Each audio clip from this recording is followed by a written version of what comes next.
Chairman, I want to thank all of our witnesses today for your valuable testimony on this important topic, promoting sustainable environmental practices through trade policy. Frankly, I wish we had had this 2 years ago or last year.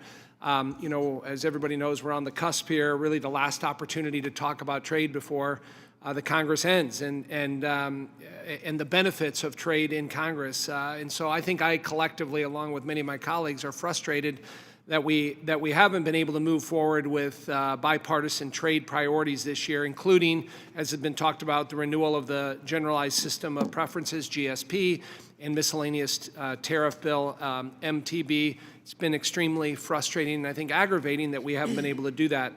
And I think it'll come as no surprise that I remain concerned about the lack of a proactive, substantive trade agenda from the Biden administration. In her trade policy agenda hearing before this committee in March of this year, we heard many commitments from Ambassador Tai, including the quote, President Biden believes that trade can be a force for good that grows the middle class and addresses inequality if we can get the rules right, end quote. And here we are today still talking about those things. While I agree that the role of trade in supporting U.S. values, businesses, and workers, we have unfortunately seen an administration that is not engaged on, quote, getting the rules right through substantive trade policy. Lack of engagement in comprehensive free trade agreements and a lack of transparency in decision-making is what we have instead. It's unfortunate that USTR has not come to the Congress more frequently, instead pursuing trade policy through non-traditional and informal agreements and frameworks that skirt the need for congressional approval. While I think the topic of today's hearing is important, we have lost opportunities this Congress to include updated environmental policies to GSP in line what we have included in the USMCA. Additionally, we should be working to ensure that American-made clean energy does not face additional barriers to export. And with that, Mr. Powell, you talked a little bit about this in your opening, but a number of my colleagues have talked about the need for all of the above energy approach, which I also support. When it comes to U.S. opportunities for exports of clean energy, including nuclear energy, do you feel that we are taking full advantage of the global market today? Well, thanks so much for the question, Mr. LaHood. Thank you for your long support for nuclear energy and more broadly for energy innovation through things like the Energy Sector Innovation Credit. It's hugely appreciated.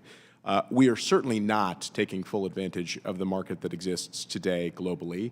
Tragically, we have an opportunity with so many countries now having second thoughts, particularly about dealing with Rosatom and signing up to these long-term agreements with Russia. So we do have a real opportunity. I'm very pleased, I'll just reiterate how pleased we are about the U.S.-Poland agreement that was started in the last administration, finalized in this administration. It's an amazing deal that we're going to sell $40 billion worth of nuclear technology to Poland. That's a great first step, but we could be doing so much more. For example, in the previous administration, we removed the ban on financing for nuclear projects from the Development Finance Corporation. Good step in the right direction. There are still troublesome bans in other places. The World Bank in particular still has a ban on any financing of that sort of technology, and that could be so used and useful across, for example, developing sub-Saharan Africa, where there's significant interest in electrifying their economies with this decarbonized technology. So I think we could do more, both to use the Development Finance Corporation and those new authorities, which include potentially equity finance into deals to set these up around the world. South Africa, for example, has expressed strong interest in buying U.S. nuclear technologies as part of its efforts to clean up its grid. And we could be doing much more with our multilateral institutions. I realize that's a different committee's jurisdiction, but our multilateral institutions to pressure them to adopt a more all-of-the-above clean approach to development finance. Well, I appreciate that, Rich. Just a follow-up question. You had referenced earlier the competition in Egypt between Russia and the United States. Can you talk a little bit about the quality of production between U.S. nuclear energy and Russia, for instance, and the efficiency and the effectiveness between the two?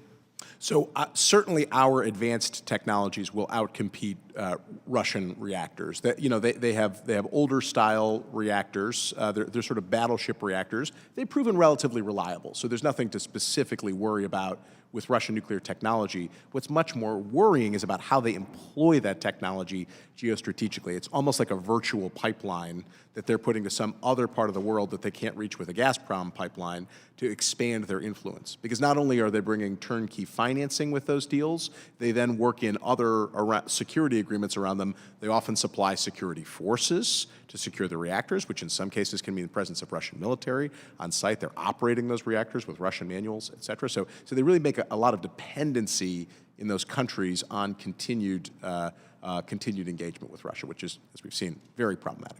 Gotcha. Thank you, Mr. Chairman.